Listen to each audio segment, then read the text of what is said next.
So, good afternoon, good evening, everybody. I hope you're all well. My name is Dr. Chinanya Iwuji. I am the current chair of the Aortic Medical Oncology SIG interest group, and we have with us Dr. Precious Makonde, who is the vice chair of the MEDONC SIG, and we have a whole panel of great speakers. And I'm not going to be taking the limelight today. I'm going to be actually shortly handing over to Dr. Nazik Hamad, who is the founding chair of the Medical Oncology SIG. She has kindly agreed to chair this webinar. And she has a plethora of experience. This whole vision of the Medonc SIG has been the aortic Medonc SIG has been her vision. And we're very excited about this, our second part of the webinar on the medical oncology training program. So today we're talking about pioneering medical oncology in Africa, the challenges as well as the triumphs. So without further ado, I will introduce our first speaker, and then after that, Nazib will take over introducing other speakers, and we'll just be going back and forth like that. So our first speaker is Dr. Andrew Odiambo. I'm sure he's not a stranger to many of you. He's a medical oncology consultant and lecturer in the University of Nairobi, Kenya. He does a lot of clinical research work and is a very, very instrumental in the educational program across Nairobi and Kenya and East Africa as well. So, Andrew, without further ado, please go ahead and talk to us about your experience of the challenges and triumphs of pioneering medical oncology in your sphere in Kenya. Thank you so much, Dr. Chinenye Iwuji, for that kind introduction. Confirm I can be heard clearly? Yes, you can. Okay, just allow me to share my slides and see. Are my slides on full slideshow mode? Yes, they are. Yeah. Okay, so it was 5 minutes or 5 slides or 10 minutes, so that I know how to time myself. I think it's 10 slides. I'm sorry, 10 minutes, 10 minutes, sorry. 10 minutes, okay. I'll probably take less. So thank you so much, the chair of this special interest group, Prof. Nazik, and everybody else who's made this webinar a possibility. I'm quite honored to share my experience with the Medical Oncology Fellowship Training Program at the University of Nairobi, of which I am the current program director, having taken over from the eminent Professor Nicholas Abinya, who was actually the founder of the program. So just by means of a glance, our program started in 2016, and that was the first cohort who joined the program then. It is a 2-year postgraduate fellowship program upon completion of a residency in internal medicine as a requirement. And it took myself and Professor Abinya probably more than 5 years cumulatively to come up with the curriculum and take it to the Senate and back and forth and panel beating. And we actually borrowed a lot from the guidance of one of our other professors called Professor Godfrey Lule, who is a pioneering infectious disease and gastroenterology consultant who wrote the first curriculum in infectious diseases through a collaboration with the University of Maryland and the Institute of Human Virology. So we borrowed a lot of concepts from them. We put up the program and it started. Currently, we have 9 fellows enrolled. We have 4 in year 2 and 5 in year 1. Our actual capacity is about 3 to 5 fellows per year or per cycle. Our curriculum is heavily entrenched and actually follows the joint ASCO-ESMO curriculum in medical oncology. And this is geared towards an attempt to ensure that we have international comparability. Though we have our own challenges and setbacks, I think so far we've done very well. This program was actually set up to address a big gap. Before this program, all the medical oncologists, including myself, had to train outside the country, and particularly outside the continent for that matter, because at the time, probably only South Africa was the only country offering a medical oncology training, of which positions in South Africa have historically been more difficult to secure. And because of the good relationships Professor Binya has had with the counterparts in the United Kingdom, most of us did our training in the UK, myself, Dr. Sidna, Dr. Kiarie, and many others. How do we teach? We're a lean, committed faculty team, and we are supported by multidisciplinary colleagues and international collaborators. We are mostly 3 full-time faculty, but more so maybe 2. Myself, Dr. Oyiro, and Dr. Ezi. Dr. Ezi is also working in the pharmacology department. One unique thing about us at the University of Nairobi is we are not only supposed to be running the fellowship program, but we carry significant and probably a higher teaching load, which stretches across all cadres of medical training, from undergraduate medical students, dental students, sometimes nursing students, postgraduate students in internal medicine, as well as the fellowship program. And that training load sometimes surpasses what we're able to do in the oncology department. We do get a lot of supporting roles from other faculty in pathology, surgery, radiology, palliative care, and also from our colleagues who are employees of the teaching hospital. Majority of our teaching is online, especially our didactic sessions, journal club, case reviews, and online lectures. However, ward rounds and clinical instructions during clinic is done on a one-to-one, because we are attending the clinics and the ward rounds with the fellows. We've had several international partnerships, some of which have fallen off along the way, with significant collaborators from Canada, Italy, and South Africa. And at times, they really do contribute to enriching our curriculum with global perspective, sometimes contributing to our research proposals, contributing to our journal clubs and MDTs.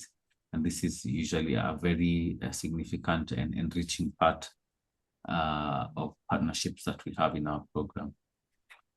In terms of structure and standards, as the program started, we had significant funding from pharmaceutical partners, which since lapsed after COVID. Now it is fully self-funded, either by your host institution or your host government, or most of the students are now privately paying the school fees for themselves. And the university charges around, it's almost estimated to be about maybe $4,000 per year for tuition fees. And then if you add a lot of other incidentals here and there, the total figure for 2 years can be approaching almost $9,000. The fellows are awarded a fellowship certificate upon graduation by the University of Nairobi. We do not have any formal external accreditation at the moment, but our fellows from time to time do sit the ASCO in training examination. This was also disrupted a little bit after COVID, but we have since gotten back on track, and I'm pleased to inform the audience that we did sit for the ASCO ITE exam this year. And it was quite an eye-opener for our fellows because of the high qualitative information that embedded in the ITE report, which helps our fellows to understand their weaknesses and also plan how to improve. In terms of impact and reach, we've had... Yes, ma'am. How are you? Fine, ma'am. I hope I'm not calling at the wrong time. Sorry. In terms of impact and reach, we've had approximately 10 graduates from our program to date. And these esteemed medical oncologists are practicing all around the country and across borders. Two of them are actually my co-faculty, that is Dr. Peter and Dr. Ezi, who are assisting me with the training. Two of the others have joined a prestigious institution and research center in Nairobi called Kenyatta University Teaching, Research and Referral Hospital. One of the others joined faculty at the Kenyatta University. Some of the others spread their wings around Kenya, in Eldoret, in the West, in central Kenya. Some are working as faculty at the Aga Khan University Hospital, Nairobi Hospital, and we have one of our fellows who returned back to South Africa, who is currently actively practicing and is involved in teaching and research. In terms of international recruitment is active. We do accept fellows from outside the country, and actually some of our cohort currently come all the way from Accra in Ghana and are training with us, hopefully to go back and hopefully start some of these programs and build capacity back home. We do get significant challenges in terms of attracting candidates because most of the junior doctors, the Gen Z doctors, they want a short path to specialty, and so they consider the medical oncology route to be long and demanding. They ask me, why should I have to rotate in cardiology and nephrology and pulmonology if all I want to do is become an oncologist? And they see the internal medicine aspect of the training as a waste of time and a deterrent to their realization of becoming an oncologist. So our counterpart program in radiation oncology is drawing more junior doctors in terms of attracting them to a shorter pathway. Obviously, administrative support and support with faculty remains a challenge. What have we achieved? As I've said, 10 graduates practicing all across the country and internationally. Our program has sustained itself despite systemic pressures and a dip during the COVID and immediate post-COVID era. We have sat the ASCO training exam, I think cumulatively almost 5 times from the time the program started. And we are a growing national footprint in terms of cancer care and academic oncology. In terms of challenges, some of them I've already mentioned. Inadequate full-time faculty. We are way below our current numbers. We have heavy parallel teaching loads. No sustainable funding model. The trainees do not have stipends or salaries, limited research support in terms of grants, even to travel for conferences like Kesho Conference or ESMO or AORTIC, and even funds to support them with their research. Our fellowship training has got a strong research component where the fellows are required by the university to complete a dissertation prior to their graduation. Absence of a formal accreditation network and minimal administrative infrastructural support at departmental level remains a big challenge. We have built something real under significant constraint, and possibly the task now is to make it sustainable, recognized, and replicable. I think those are my slides. Thank you for your attention. Over back to you, Chair and Co-Chair, Dr. Nazik and Dr. Iwuji. I think that was brilliant. I mean, I've been involved with this program since 2016, and you have put it very clearly, all the triumphs and the challenges. And I think we'll have questions at the end because we want to discuss all of these issues of the funding, the fact that, our governments are not supporting this funding, the fact that national cancer control plans are not looking at medical oncology as an essential component of care delivery, and the fact that people are, despite this, universities and academics are taking over this task of developing these programs, of making sure that they're sustained, of having international faculty join. But this is exactly why we have this sort of coming together to create a community of practice in which we will be able to come together and share all the lessons and also produce materials, share the resources, and also face the challenges together. And this is why we have asked the ASCO Oncology Training Program Committee. I've been a program director in Canada, and I've also engaged with this committee talking about global oncology and equity and all of that. And so we have tried in AORTIC before, since 2017, to bring program directors together. But what was our problem at that time, we didn't have a critical mass. So by 2017, I think it was only the University of Nairobi in terms of medical oncology. And then, of course, we know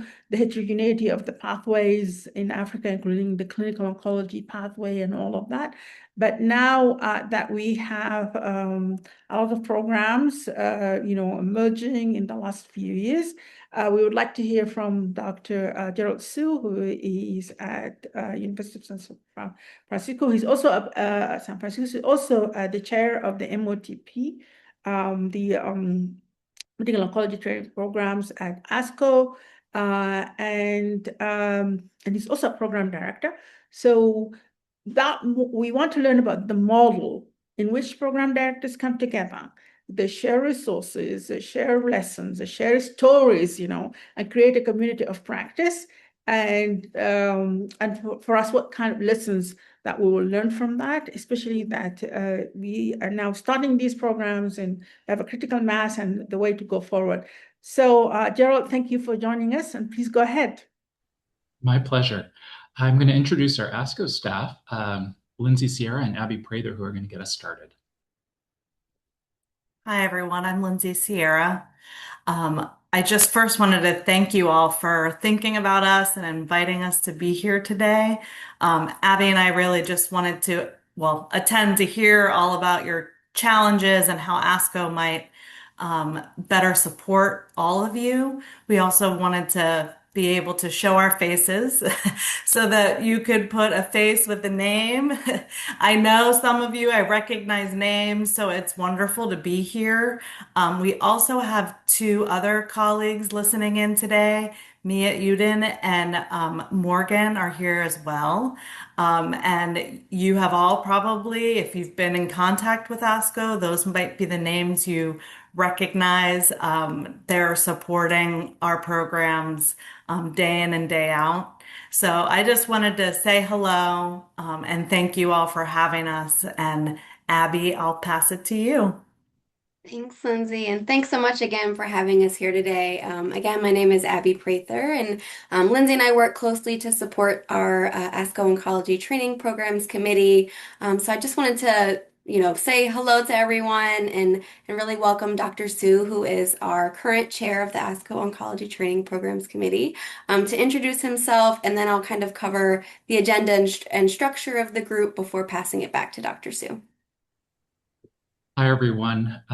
So excited to be here with you today. My name's Gerald Su. I'm the Fellowship Program Director at UCSF, and I've been Fellowship Program Director now for 9 years. And one of the best things I did was to become involved with the Oncology Training Program Committee at ASCO. The reason that was so important was because it was important to fellows who train in our program. I feel like there are resources within ASCO that have made my program better. And it's also been a really important place for professional development for me too. So it's great for my fellows, great for me. And I really feel like there's nobody better than other program directors to share your challenges and also triumphs. So really hopeful that you all will create the community of practice that supports you all. Abby? Thank you. Next slide. So today I'll just briefly cover kind of the structure and function of the training program committee. Dr. Su will cover some of our resources, and then if we have time, we'll open it for questions. But we did just want to say, we recognize some of these resources, again, may be geared a little bit more towards the domestic training side. But again, we're always happy to meet with members of this group offline and discuss how ASCO in general can just better support you. Next slide.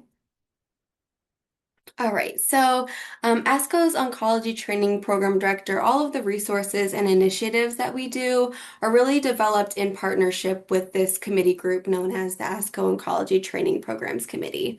They're really the volunteer experts. They drive the content, they drive the priorities year over year. And again, we're lucky that Dr. Sue is kind of our leader for us. We currently have 15 domestic hematology oncology training program directors who serve on this committee. Each of them have, varying expertise and varying years of experience. They each have also different program sizes. So, some may only have 5 trainees across their program, while some have more than 20. So we're really looking to capture a variety of perspectives. This group also meets monthly via Zoom calls, and this is where we really discuss the things that I'll kind of cover next, which really is their charge, is to first and foremost facilitate interaction among program directors. Dr. Sue will go into this a little bit more, but we have an annual retreat. This is on site at ASCO, but we also have the recordings available. We have a breakfast session Sunday morning at the annual meeting in Chicago. And then we have some virtual programming and a My Connection platform as well to really share resources for this audience. And then the second piece that this group does is really identify and support the unique needs of training program directors. And really this varies depending on the time of the year or just, what's happening in the world of training. So right now, a lot of domestic programs are getting ready for the recruitment season. So that's, a big topic that we're discussing right now, but it really varies, and they may cover mentorship or advocacy efforts. And then the third piece that this group is largely responsible for is providing recommendations on training program requirements. So this is, coordinating with governing bodies like the ACGME, who accredits these programs in the United States. And really our group convenes to discuss any changes and really kind of come together to discuss the best approach so that we can share with the larger community and make sure that our voice is heard. So that's just a little bit about us, and I'm happy to pass it off to Dr. Sue to go a little bit more in depth on our educational and networking opportunities. Thanks, Abby.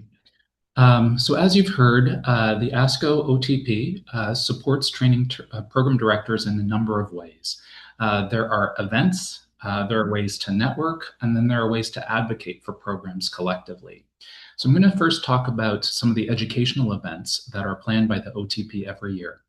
The first is the Oncology Training Program Leadership Retreat. This is held at ASCO headquarters. It's a 2-day in-person retreat, but it also has an online component for those of you who cannot make it.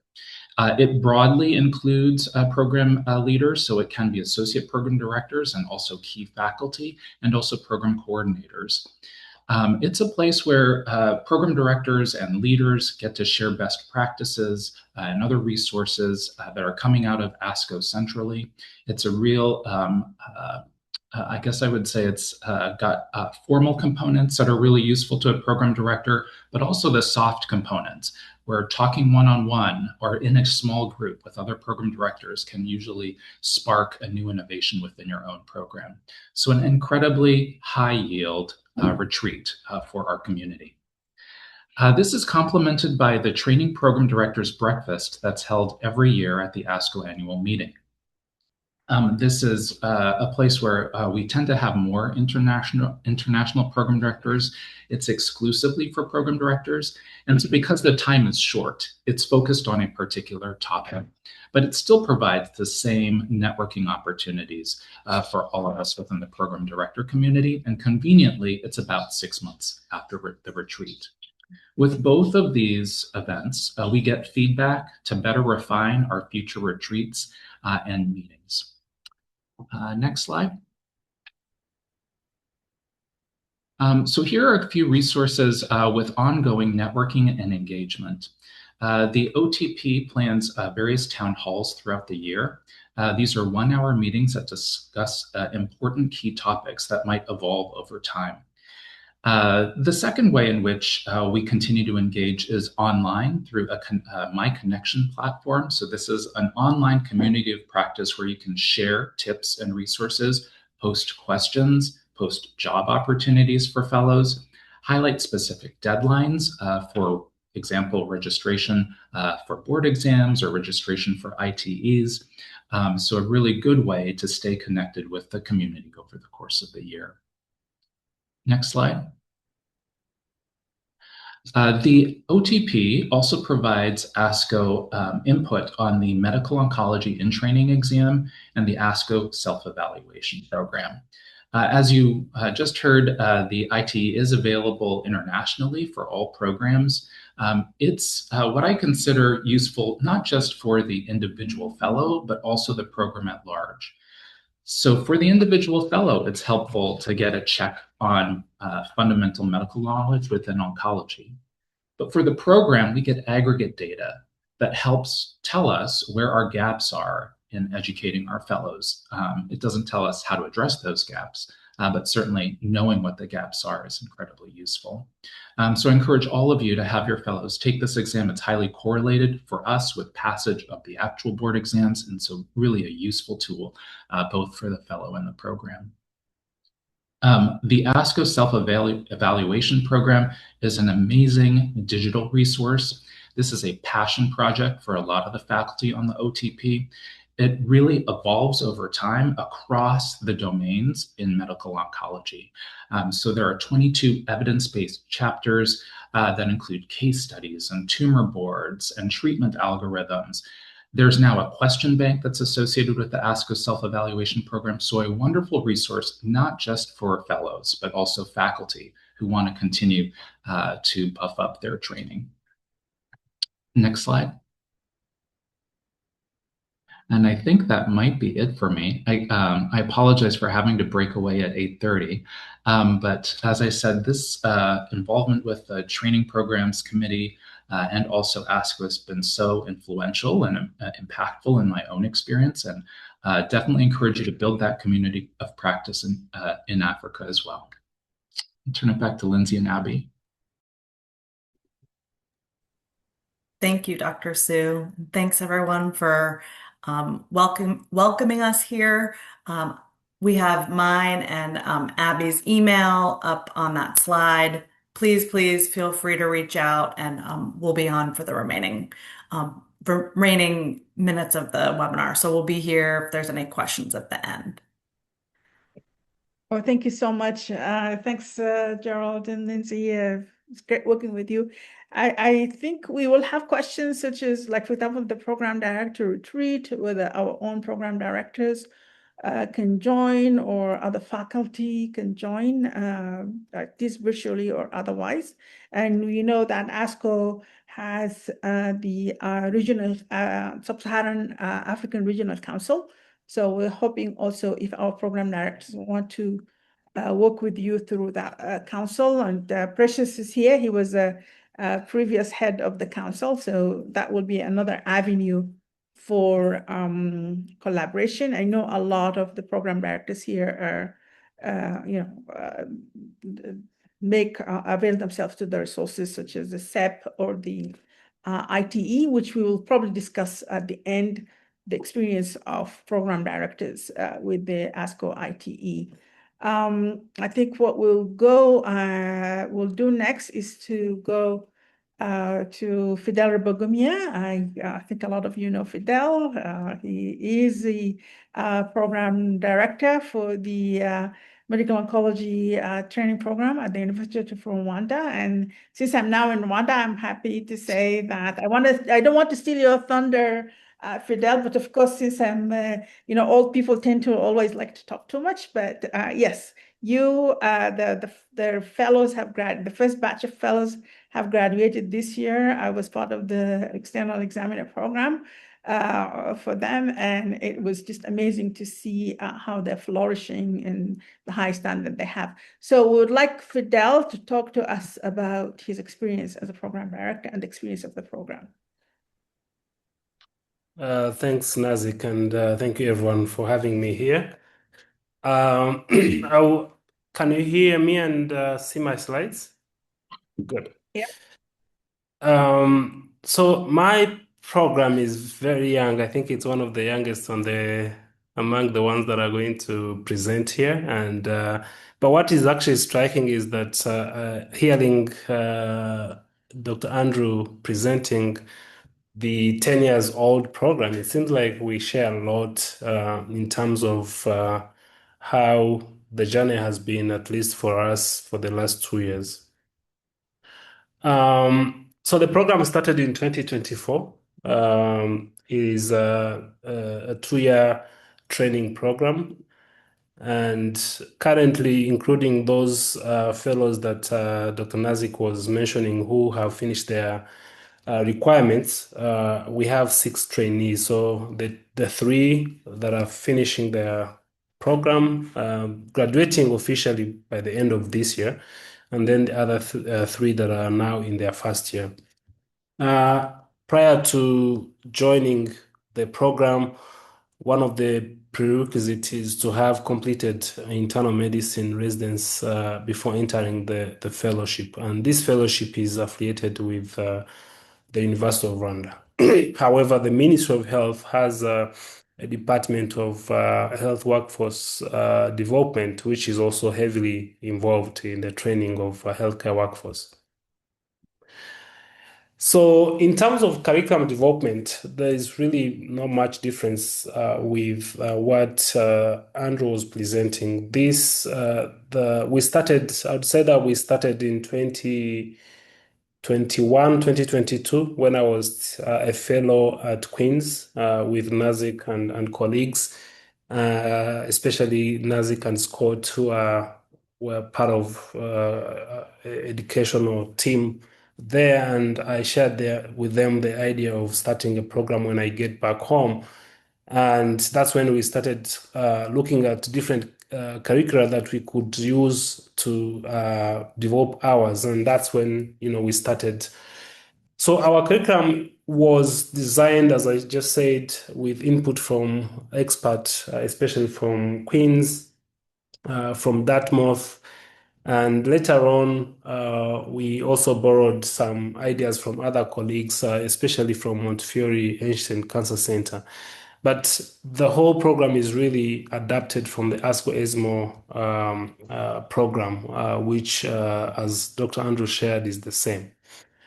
Apart from these 3 that I just mentioned, the institutions and also the ASCO, we are also exploring other partnerships that are increasingly helping us to modify our program, also help us teach our fellows, whether it's virtual teaching or external rotation. Our program also provides 1 to 3 month external rotation for our fellows.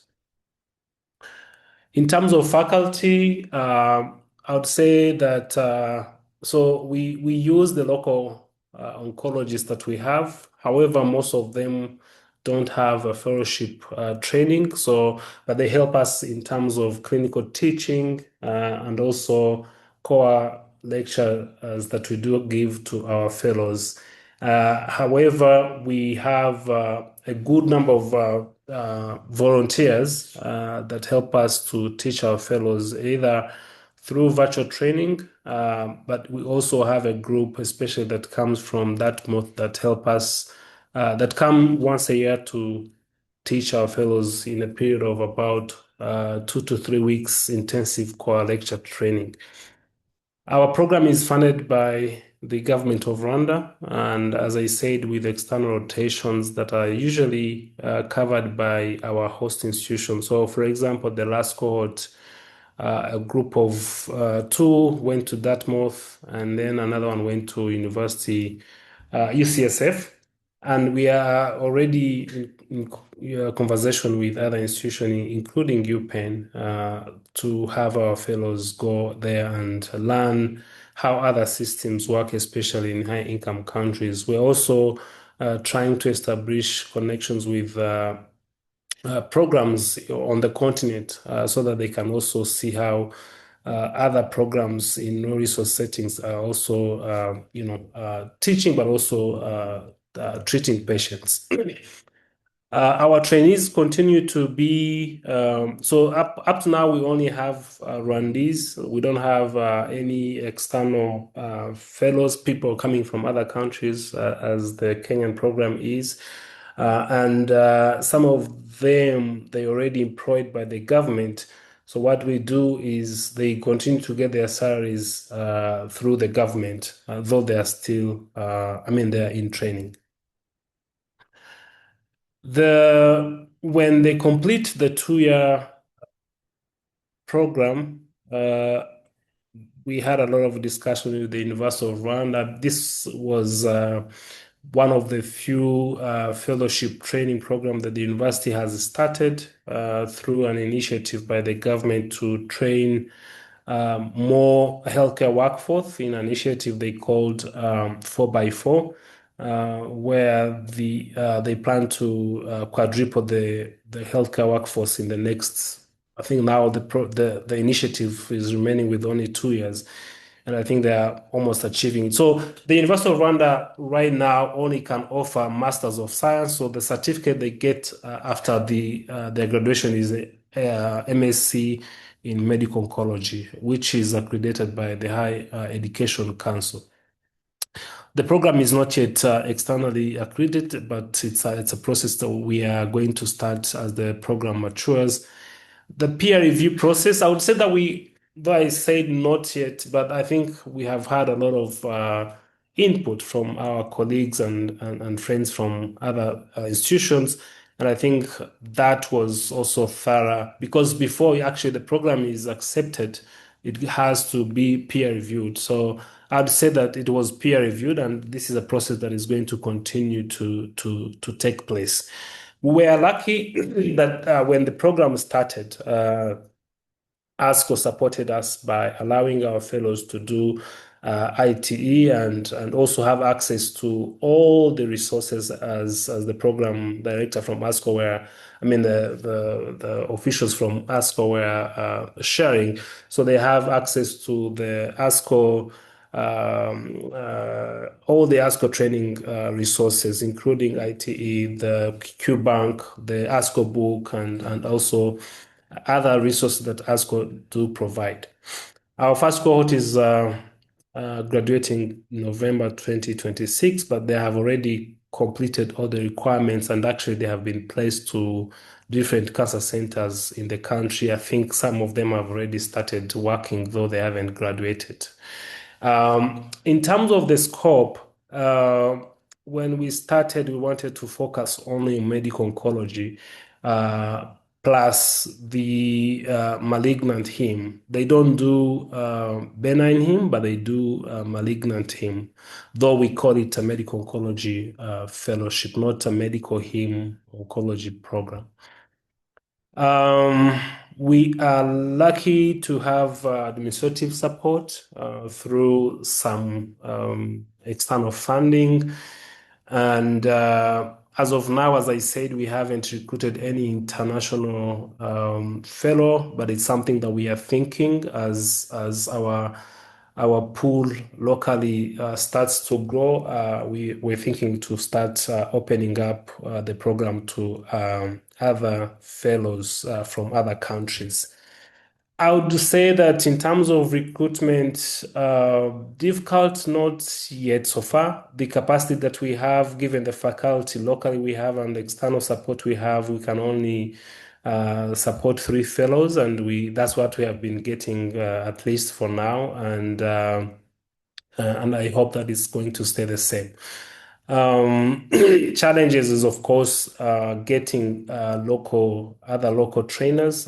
We have now been able to send colleagues outside for various fellowships in breast, in GI, in heme, and I hope when they return that they're going to be part of the faculty, but also the newly graduating fellows are already involved in the program right now, which is one of the achievements I will say that we have got. And in terms of achievement, really is, this is the first medical oncology fellowship program in the country.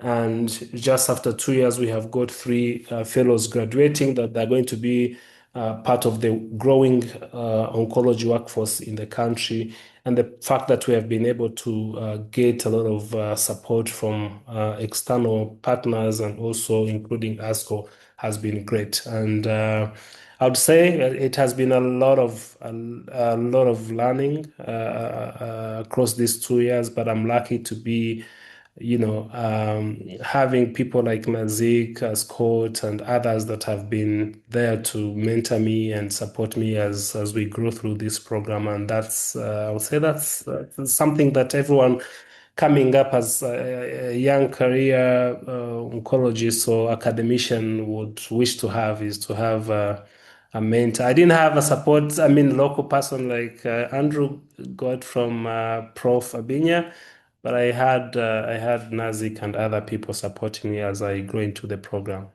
Thank you so much. Yes, I think this is amazing. We have lots of questions for you. We learned a lot from you. The question would be whether to continue. I think maybe, I know Rose has a question, Prof. Albino has a question, which is a very, very good question. I was waiting to ask all of you, the program directors, this, but I think what we would do is we'll probably continue, and I think it's time now to go to another model, which is quite new.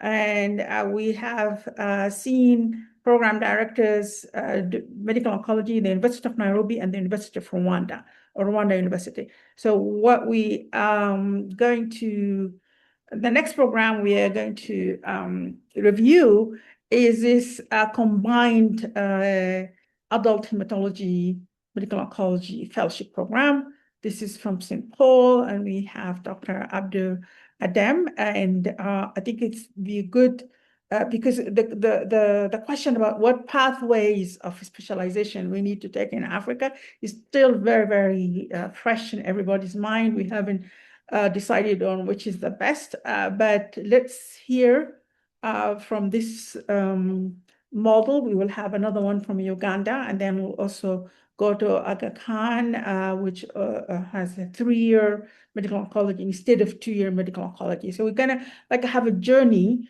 to sort of various models, and then we'll have questions about all of these aspects that I'm sure are currently everyone wants to know about. So Dr. Abdul Adem, Assistant Professor of Clinical Oncology at the St. Paul program and Program Director.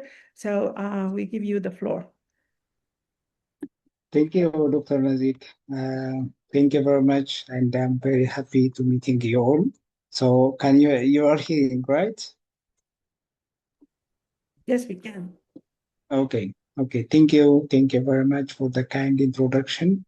So I will be presenting in the coming few minutes about our new adult hemato-oncology and medical oncology fellowship program. So I will be focusing why this program was started, and based on the question that you sent me, I will be tailored my brief presentation.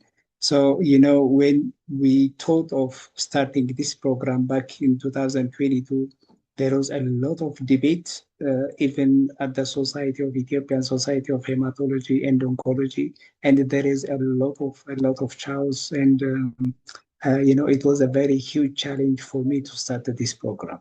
Then I go to to the level of Minister of Health and every stakeholder why this program is important, because the photos that you are seeing in your screen is the oncology center that we are starting to function. And I told them that, the country, the programs that I was trained is a clinical oncology, both medical and radiation oncology. But I was sitting here for the past 8 years, not having a single radiotherapy center, because it is huge investment and it needs a huge investment. And I told them, expanding radiotherapy centers or combined oncology center is not an easy thing. So we need to improve the access, and that means, you need to reshape the training the oncology program. So that is why both the Minister of Health and other stakeholders, including our administration, they bought my idea, and thanks to my colleagues as well. So they bought my idea, and we come to start this program finally back in 2024. So to give you a context, our hospital is a medical college. So it is a standalone tertiary hospital. We give from medical undergraduate up to postgraduate and different fellowship are there. We are the largest fellowship providing hospital in the country, about 27 fellowship, including our fellowship program.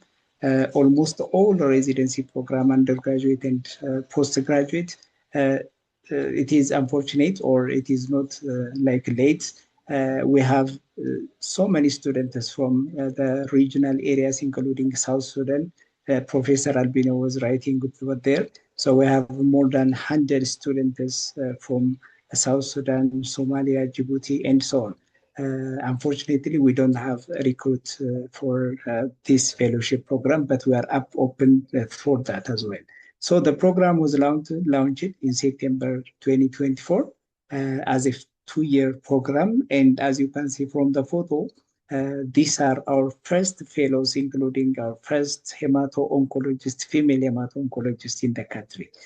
So when we designed the program, the curriculum, it took us like 2 years to develop the curriculum, and we have seen a lot of experience, both from Europe, North America, Africa, and all over the globe. And we customized the curriculum in such a way that it is fit for our setup. So we designed the program because, as I told you, the initial, the rationale to start this program is access for hemato-oncology.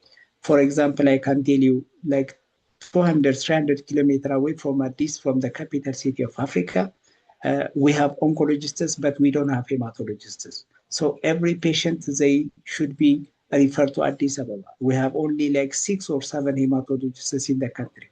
And there is lack of interest in people to join the hematology fellowship program, which is still existing, but not that much active in Black Lion Hospital. So we think to improve the access of hemato-oncology care, and that's why we combined hematology and medical oncology in this program. So as a candidate, the candidate should be, we think of like internists can join, clinical oncologists, they can also join for the fellowship program, and hematologists as well. So we make it open for all interested, almost the interested candidate to join. And currently we have like 3 F2 fellows, which are now completed almost their academic activities as per the curriculum, and they are now waiting for their abroad attachment in India at same Christian Medical College. So they are about to travel to their fellowship program, and we have additional one from the first year fellow. So as I told you, it is like a hybrid curriculum development. We used a lot of experts from international, especially from the diaspora, Ethiopian diaspora community, and locally, I myself and the hematologists, there is a lot of input from them. So the peculiarities, as I see from the past presentation, is, one peculiarity is we include both hematology and medical oncology in this curriculum. Because as I told you, the most rationale to start this program is the access issue for hemato-oncology care. So it doesn't make sense to start medical oncology when we have like clinical oncologists can do. So we add both medical oncology and the hematology part in this context. And the other important thing that we included in the curriculum is, as you know, in African countries, we lack the leadership in every specialty. So when I think of this program, when we design this curriculum, we need our fellows to lead the future oncology. So we included in the curriculum like soft skills, like leadership, program, leadership trainings, and so on, they are included. Communication skill, everything apart from the medical, the science itself. It is at the end of the day, it is adult learning, and we know that we will not cover in 2 years everything in oncology, medical oncology, and hematology. But we are showing our fellows how to learn and how to continue learning throughout their life. So that's why we included these soft skills. And in fact, the other important thing, peculiar thing that we do in our fellowship program is facility awareness. When our fellows start day one, they will not go to the clinic. They will have facility tour. They will see the diagnostic facilities in the town, different hospital, different facilities, different diagnostic setups, and even our institution alone, they will see for 2 weeks so that they can be aware and they can be familiar with the setups. This has a very huge impact in our fellows' familiarity. And the other important thing that we included and it is actually peculiar as I see from other fellowship program, at least in our colleges, we make the research and quality improvement project as mandatory for our fellows to graduate. So, quality improvement project, I worked for 5 years as a quality governance director. So I see a lot of deficiency in our physicians understanding the quality issue. So when my fellows are graduated, they are not only medical or hemato-oncologists, but they are also quality officers. So that is why we included this quality improvement project. And currently they are doing both their research and they are doing their quality improvement project. And it is mandatory for them to submit at the end of their at the end of their program. And our curriculum, if you see, there are a lot of template evaluation tools, very, very smart tools are included. And the teaching process is virtual and in-person meeting. And we have a lot of collaboration, especially from Mayo Clinic, from USA. There are visiting faculties giving almost 1 to 2 times per week virtual, journal clubs, all the programs online. And in person, we have visiting faculties, as you can see in the picture as well. Very known Ethiopian diaspora communities are coming, not only Ethiopian, but also, the experts in the field of hemato-oncology are visiting and giving our fellows a handful experience. And we have also a MOU signed with Christian Medical College where our fellows are going for abroad attachment. So that is our other collaboration. And the financing comes for the fellows attachment comes from the P2P, which is an NGO, and it was established in USA by the diaspora community. So we started this curriculum with their financing in the curriculum and in the fellow attachment. Otherwise, there is no as any educational program, fellowship program, be it undergraduate, postgraduate program in Ethiopia. One great thing is, for education we don't pay, so it is government funded. What we need is a commitment from the sponsoring institution that they are going to hire back our fellows or any trainees. So they don't pay, but they get their salaries from the sponsoring institution. So that is how the funding is going on. But as I told you, from the collaboration, especially from P2P, we are getting a lot of resources for fellow research and abroad attachment as well. And as per the accreditation, it is a very young program, so there is no accreditation yet, but we passed through the institutional process as was presented earlier.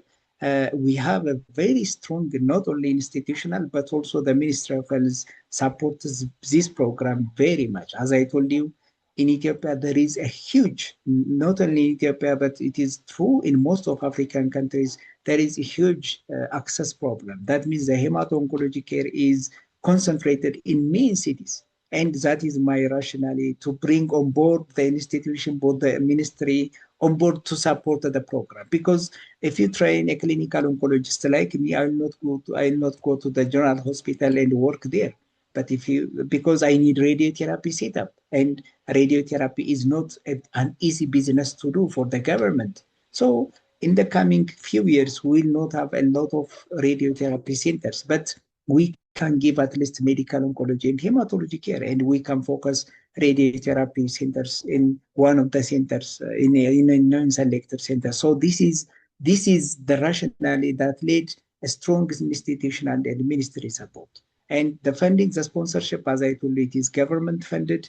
Faculty profile currently, in addition to the visiting faculties from the diaspora community and from those from the collaboration side, from our hospital, we have 2 hematologists, one permanent and one based on the contract base.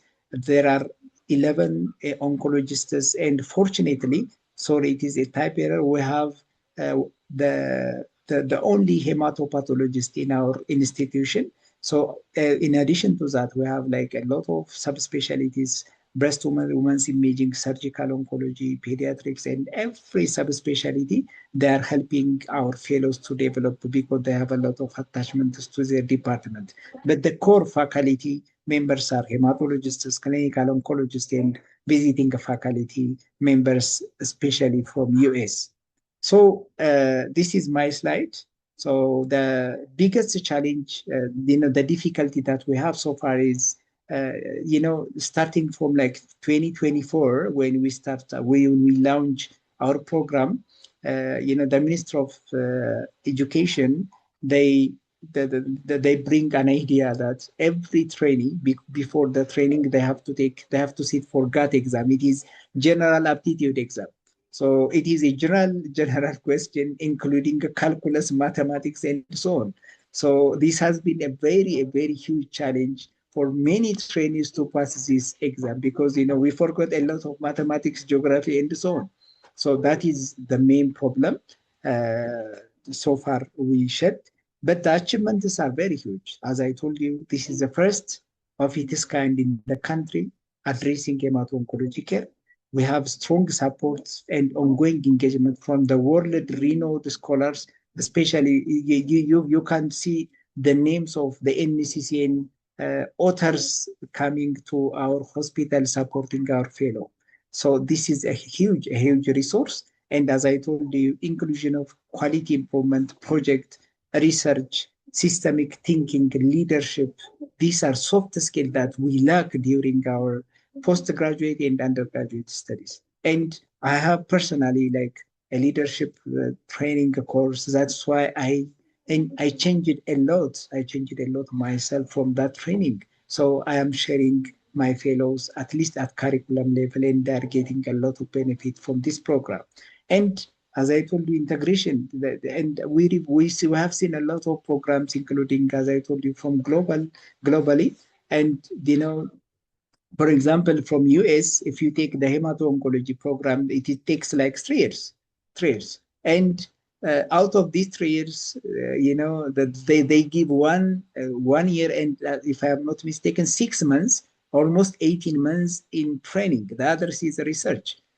So we don't have the leverage to do for 3 years. But what we do is we integrate the research program from day one.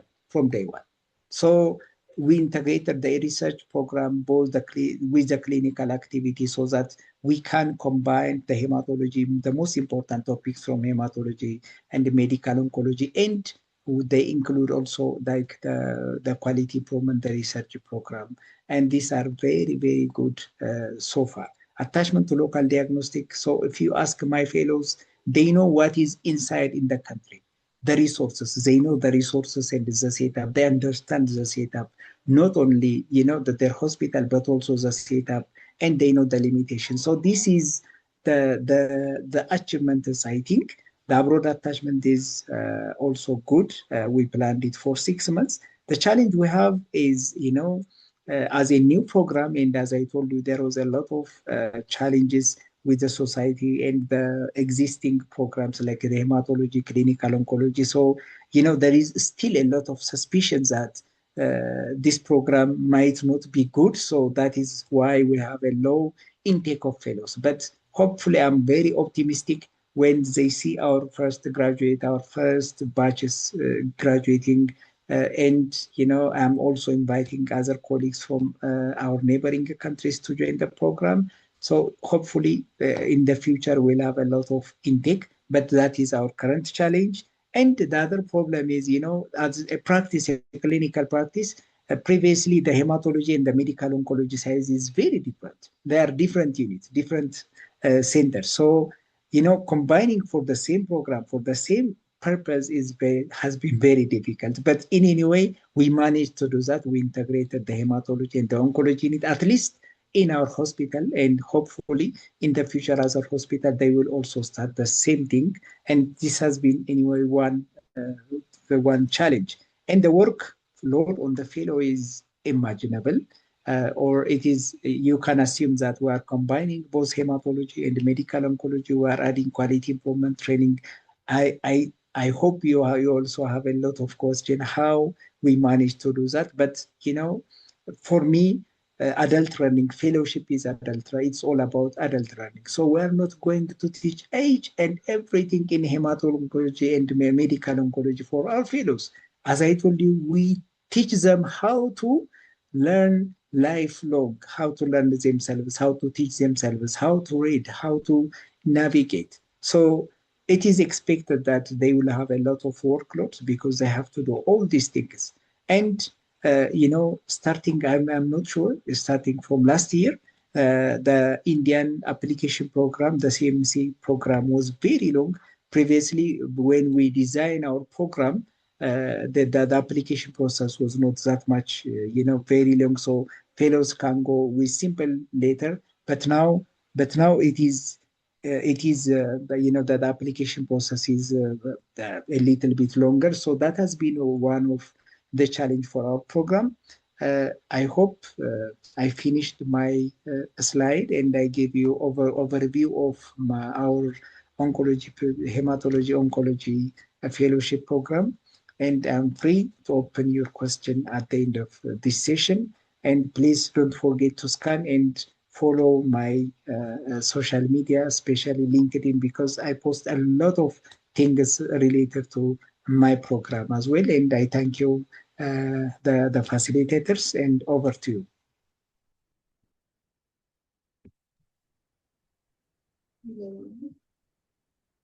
Nini, can you Thank you so much. Yeah. Sorry. Yeah, go ahead. Yes, thank you so much, Dr. Adam. That was a very, very helpful talk, and it was very interesting to see how you brought in hematology with the medical oncology. Exactly like you said, I was having the question of how on earth are you going to do enough training for both specialties? It seems like a lot to get just the medical oncology into 2 years. But I also love the model that you said you have of continuous training. So you're training them to continue learning, which is what we all have to do in oncology anyway. So thank you so much for that very, very helpful and interesting presentation. The next person I'm going to introduce is going to be Dr. Manal Haj. I hope we have the slides for her. Dr. Manal Haj is a consultant medical oncologist and head of medical oncology at Aga Khan University Hospital in Nairobi, and she's also the fellowship program director for the Department of Hematology and Oncology. And I'm really looking forward to hearing her talk, because although both Dr.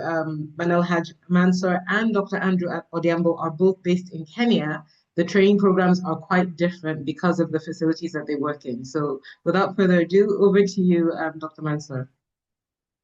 Thank you, Dr. Chineni, for the nice introduction. So I was really, thank you for involving me, first of all, in this webinar. It's really interesting. And then I'm really glad to see my colleagues with whom we've been in touch, asking advice one another, trying to help each other building up consecutive programs.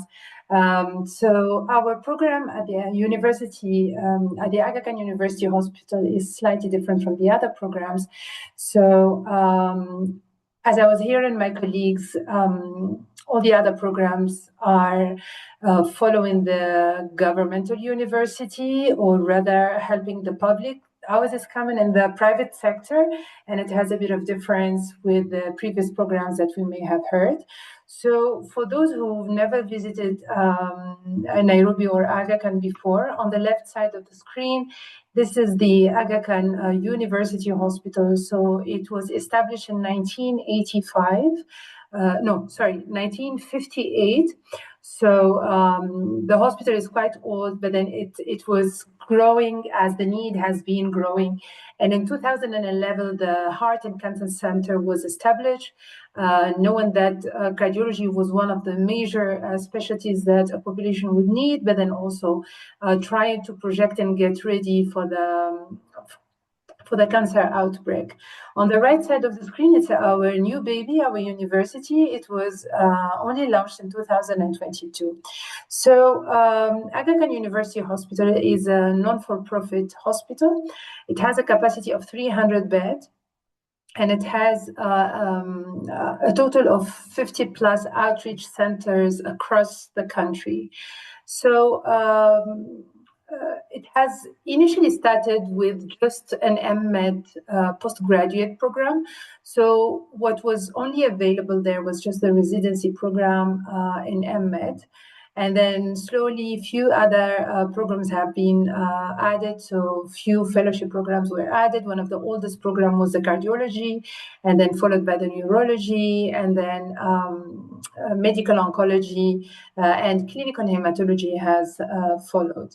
So the way this combination works, so we have initially medical oncology and hematology used to fall under the DOM, the Department of Medicine.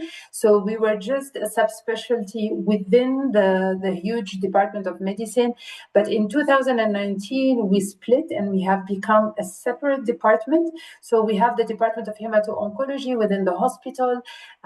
This is the organogram of the department. So we have the chair followed by the vice chair, and we have the different specialties available. So we have the medical oncology. We initially started by being just 2 faculty, and then we grew to 3, and now we are 5 faculty. Hematology, clinical hematology, we have 3 faculty. At some point we grew to 4, and then we are back to 3 currently. Palliative care, we have 2 full-time faculty, and then we have the chemotherapy unit where we administer our chemotherapy, and then we have also the inpatient service, but still we are admitting our patients together with the DOM. We also have the section of radiation oncology, and it has 4 different faculty, and only 1 is a full-time faculty. The other 2 are part-time. And then the fellowship program falls within this Department of Hematology Oncology. Also, what is missing from this slide is the CRU, the Cancer Research Unit, where we do our clinical trials. So in terms of the fellowship program, it is within the hospital, but then also supervised, and there is an oversight by the university. And as you can see, we need to follow the hierarchy of the medical college at the Aga Khan University Hospital. And we have the dean, the associate dean, and then that's where our fellowship program currently fits in. So the MEd program I've mentioned earlier of the residency has been recently ACRGME accredited, and the hospital is JCI accredited. Our fellowship program is not as of yet, so we are trying to learn from the residency program and see if we can get our program accredited. And especially now that we are significantly expanded, as I have shown you in 2022, we've launched our university. So now we have even undergrad students. So we have expanded to the level that have an undergrad, postgrad, and fellowship programs. So the fellowship program, I will talk about the medical oncology specifically, but you need to know that we have 2 programs running at the same time. the medical oncology and the clinical hematology. Those are two different programs, but because of limited resources, we only have one fellowship program director, who is myself, and I have been the fellowship program director since 2022, and I'm planning to hand over very soon. So recently we have appointed one of our colleagues as an associate program director, so that by 2027, hopefully the transition becomes smooth for the faculty, but then also for the fellows. So our baby started in 2022. You need to know that both for medical oncology and for clinical hematology, it's a 3 years program, unlike other programs. For example, Andrew's program is 2 years. So for us, it's 3 years, and it, as you will see in my last slides, it's one of the major challenges attracting fellows. As a prerequisite, you have to have a master in internal medicine.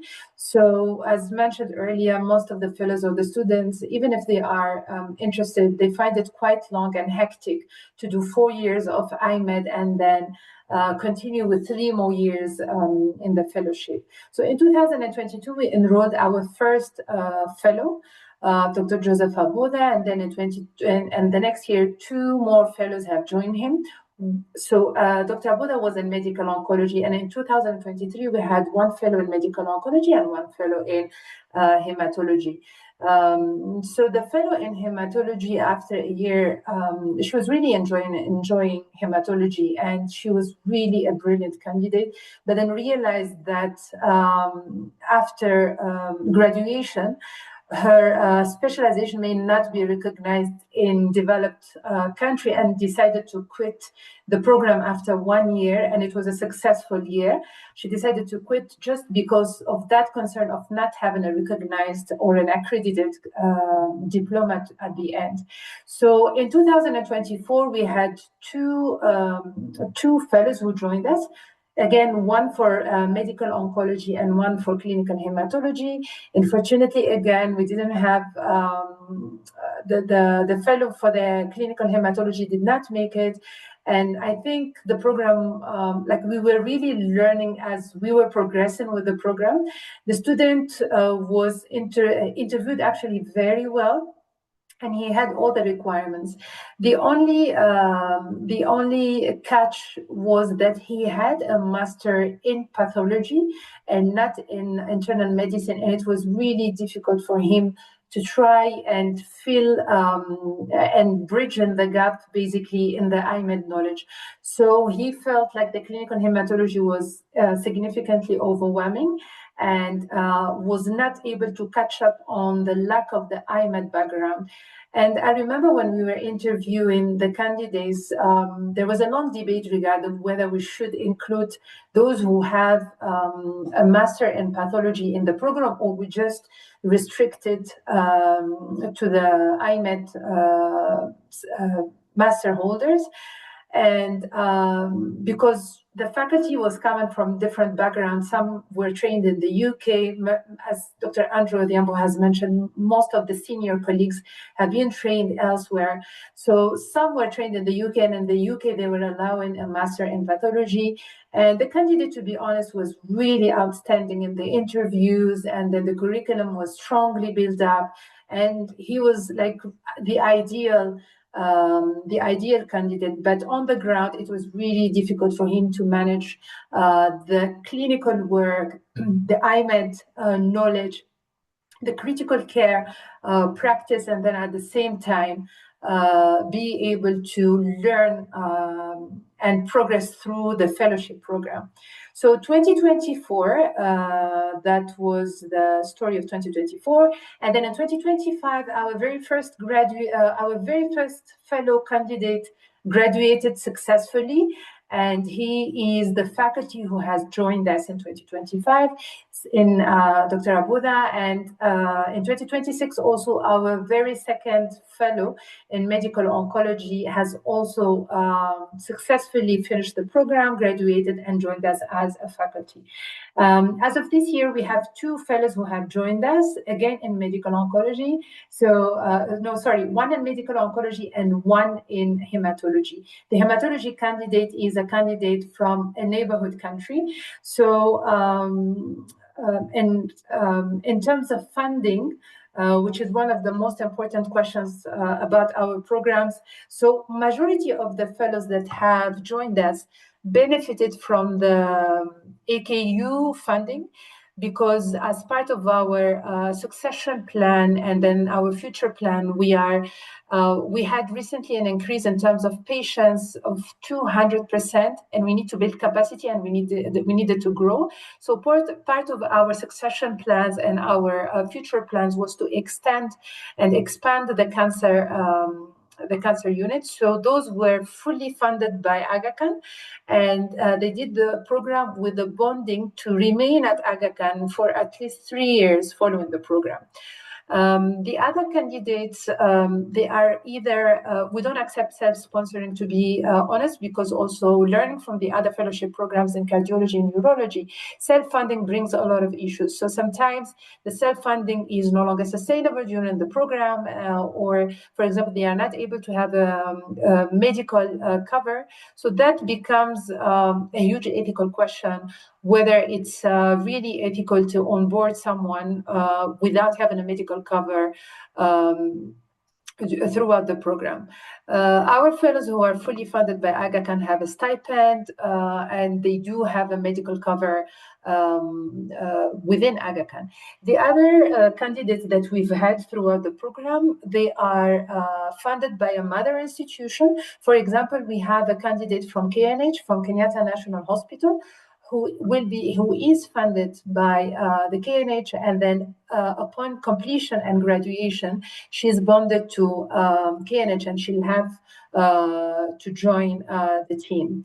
So this is just a summary of what I have exactly explained. So the objective of our program, and I believe it's in common with the majority of the other fellowship programs, is to teach our students or our fellows and to help them acquire clinical skills and practical skills in the field of medical oncology, to build up a strong knowledge and to give them autonomy and independence in terms of support, self-learning, training, performance.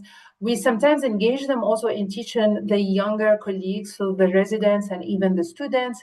We want to help them polish their leadership skills and management skills that will empower them to train future generations. And the expected outcomes is to, at the end of the 3 years, to have specialized to be able to provide specialized clinical care in comprehensive medical oncology, carry out independent research. So part of their training, they'll be exposed to clinical trials, and they will have a rotation in our clinical research unit. They should be able to provide training and mentorship, leadership, contribute also to population-based cancer policies and practices, and develop professionalism and ethics of oncology practice. So during the 3 years program, sorry, I'm trying to get rid of the bar, which is hiding. Yeah. So during the 3 years program, which includes the core training, research, clinical rotations, and electives, as you can see on the table, they do have quite a number of rotations throughout the 3 years. What is really mandatory is the hematology rotation, and they have to do 2 months every year. The radiation oncologist, which is 1 month, but we've been discussing it, it may not be sufficient enough for them, although they are only required to practice medical oncologist.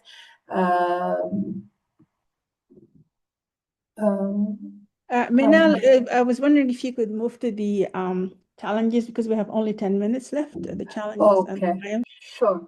Yeah. So please confirm that my slides are moving, because I'm seeing a comment saying my screen is paused. Or let me reshare. So, are you able to see my screen now? Yes, if you could, yeah, tell us about the trials and the challenges. Sure. Yeah. So maybe a quick word about our assessment. We have the formative assessment, and it's usually continuous. So there is every quarter we have an assessment about their practical skills. We do, and we use 145 as a tool to assess their skills, and then towards the end of the fellowship, they should be publishing at least 2 papers, and they will sit for a first-year exam and a third-year exam. First year is mainly MCQs, and then on the third year exam, they will have mainly OSCEs. Now, in terms of challenges, the most important challenges that we have been facing is finances. So, because I know at least the Aga Khan will only sponsor the candidates as much as it's required in our expansion plan. But then afterwards, we need to keep this program sustainable. So we've had so many candidates interested, but and they were actually successful candidates. But unfortunately, because of lack of sponsorship, they decide to withdraw or not to enroll in the program. So that's one of the most important challenges. The second challenge is how to get our program accredited so that it becomes more attractive nationwide, but then also at a regional level, and why not at even an international level. The other challenge we are facing we have been really criticized concerning the 3 years duration of the program, especially the candidates would compare to other available programs, and they found that the 3 years is not sufficient. But then once they join the program, they realize by the time they are almost graduating that they have the fear of becoming independent, and they feel like that even the 3 years are not enough for them to get enough exposure to oncology. The other thing is how can we have how can we align all of the programs available in the continent so that we have the same objectives, the same outcomes, and then the same delivery at the end across the continent. Also, one of the things that in terms of perspectives, not really challenges, we've been discussing with Andrew and other colleagues regionally. What about considering some rotations nationwide or even within the region so that we can send our students or our fellows for electives? It's usually challenging also to send our fellows for electives. For now, we've tried a bit in the West. Either finances do not allow, or sometimes some of, like for example, a rotation in the United States does not allow our fellows to touch any patient, so they will just be doing observership, which may not be significantly fulfilling for them. And what about also trying to have a national exit exam for all of our programs? So that's it for me, and this is just a photo of our very first cohort of fellows. And thank you for your attention. Thank you so much, Manal. I think because for the interest of time, we learned a lot. And before Andrew, I know you have to go. I think there's a lot of questions, but I think the one pressing question is that there's a great need across the continent, as you can see from the message from South Sudan. So is there opportunity for expansion to include other areas that have difficulty creating new programs or with the workforce?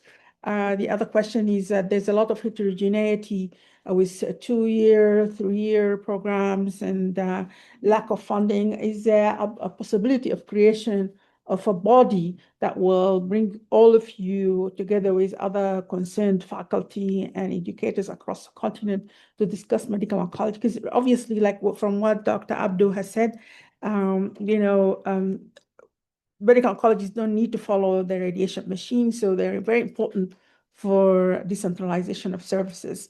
I guess I will give an opportunity for Rose to ask a question, and then I will give you guys a chance to answer the question from Dr. Albino, and also the question about coming together to address all of these issues. So Rose? Yeah. Hello, everyone. Good evening, good afternoon. I'm so happy, and I mean, by what you are doing, well done. Because what am I saying so about I can say more about Nigeria. 10 years ago, I don't think we had any medical oncologists in the country. We didn't. I think it's when Chinenye Iwuji, came. I think it's one of the few. And I don't even know whether we have up to 5 in the country. So it's really heartwarming to see that this is a lot of work is going on to get more people, to train medical oncologists in the continent. And I think the problem is that many of us or many people or many clinicians, don't know, I'm sorry to say, are not very familiar with what medical oncologists or hemato-oncologists really do. Because, in some places, they don't even have, the program is not even there. And I don't think the postgraduate medical colleges, the West African Postgraduate Medical College, that's the West African College of Surgeons or Physicians, sorry, and the National Postgraduate Medical College of Nigeria. I don't think they have any fellowship program on medical oncology. What we have in Nigeria is clinical oncologists and then pathology hematologists, and they call themselves, I think, hematology and blood transfusion. But you see and there are very few clinical hematologists. So there's a lot of confusion. So I'm so glad that gradually, the training is coming and the awareness is increasing. And I know that in another 5 years, we'll be also here talking about, the programs that have expanded in where they are now and then extended to other African countries. Thank you so very much. Thank you, Nazid, for championing all this. I know the hard work you've done to get Africa to this level in terms of medical oncology. Thank you. Thank you. I think Chinenye, they're going to take the next step. I don't know, Dr. Nixon from Uganda was supposed to join us. He hasn't joined, has he? He hasn't joined. So I don't know if we can give the Dr. Andrew and the other participants the opportunity to answer the question that you asked, actually, Lizzie. Yes. Because we can just go into the Q&A. Yeah. Andrew and Fidel and Manal, what about coming together? What about answering Dr. Albino and also to Dr. Abdul Adam? Yeah. So who wants to go first? Fidel? Or maybe Dr. Abdul, there's his hand, yeah? Yes, Dr. Abdul, got his hand. Yeah, thank you very much, all of you again. I think it's exciting for me. So I can see there is a lot of heterogeneity in the program structure, how it is going. But as AORTIC, I think we have to do a lot to harmonize the curriculum, at least harmonizing the curriculum, having a common ground, and then like the other institutions, less like ASCO, they have been very helpful as well. And I'm also a member of the Sub-Saharan African ASCO Council member. So I can help with that as well in my position. So I think we need to harmonize the medical oncology curriculum, medical oncology or hematology curriculum. And because as Dr. Nazik said, medical oncologists, they don't need to follow the machines, expensive radiotherapy machines. It took us like 13 years for me to install the first radiotherapy machine. 13 years, almost more than a decade. So, but the people are suffering, really suffering. So if we start the medical oncology program like this, we can address a lot of people. So I think the way forward from my side, as I see, is, working together, hand in hand, harmonizing the curriculum, and there is a lot of professional unawareness. I can tell you, there is a lot of professional unawareness. So I think we have to be very bold in addressing this professional unawareness regarding the program, using every opportunity that we have, society meetings, conferences like this. So we have to, bring people on board. And the financial issue, it's not something that I can answer, but I think we have to find a common solution. Like, we have to engage different. There are a lot of NGOs, different civil societies that can work, that don't want to work on cancer. So, if we bring our hands together and our effort together, like a kind of coalition or something like that, we can bring a lot of resources together, both from Africa, starting from local. As I told you, this program was started. We don't have any medical oncologists, but we managed to start a medical oncology program. So we have a lot of resources in our country, in our continent, Africa. So let's start looking to ourselves. Then others will come. Others will come. And the inter-institution attachment is very important. And now I'm thinking to send my fellows to Aga Khan or like the other institutions. And we need to learn from each other. At the end of the day, we are treating very similar patients, and we need to start such kind of process. We design our curriculum, as mentioned earlier, we had an opportunity to send our fellows to US Mayo Clinic, but they don't have the chance to exercise, to practice, and that is not helpful. That's why we look for India, which is a better candidate. But now we have an opportunity in Rwanda, in Kenya, and Uganda, and so forth. So I think we need to come together. That is the message that I want to tell you. Thank you. I think we are starting to lose some of our audience because of time. So, Prof. Albino, I think there is not only South Sudan, but a lot of other countries. It's time for medical oncology coming from internal medicine, given that the chronicity of the disease, the continuation, the need to continue,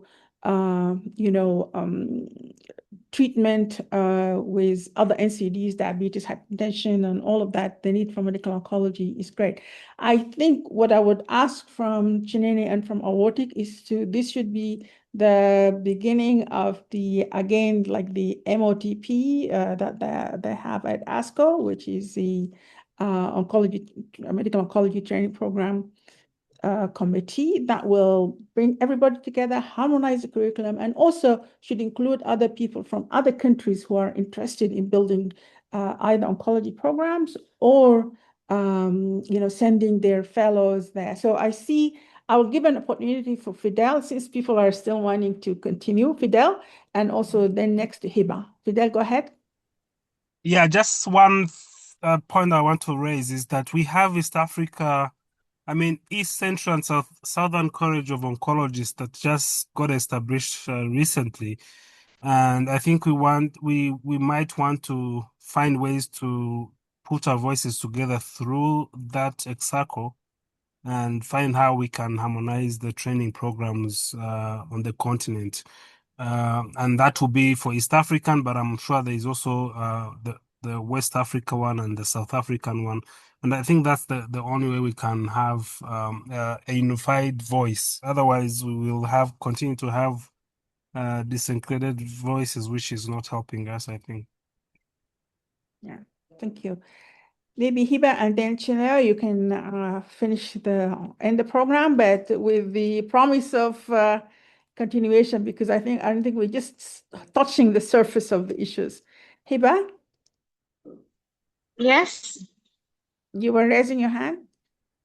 Yes. So I'm Hiba. I'm a clinical oncologist from Sudan. So my question is, here in Sudan, we have a clinical oncology program, which is well established, and we have a lot of clinical oncologists. But my question is about the hemato-oncology, which is a deficient in our program. there is a deficiency in infrastructure of hematology in Sudan. So how can AORTIC and ASCO do for us in Sudan? We are suffering regarding the hemato-oncology. That's a very good question. I think because of the need, I think maybe if there were time, we will talk to Verna because they have also predominantly clinical oncologists in Ghana, but for the same reason that we mentioned before about decentralization of service, the increasing complexity of systemic therapy, they're also keeping the clinical oncology training program, but they're also starting a medical oncology training program.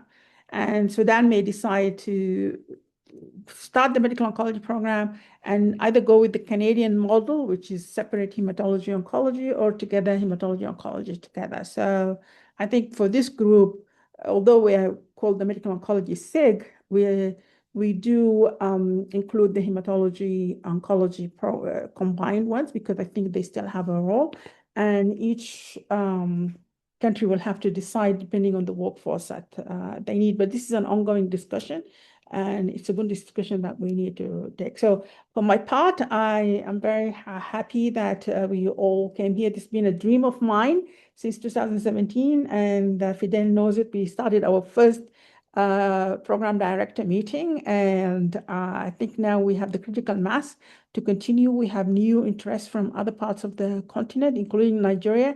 Antonina is also from Nigeria, and I'm so happy to see all of this training program. So to you, our chair of the SIG, to end the meeting, and I'll promise with a continuation of the dialogue.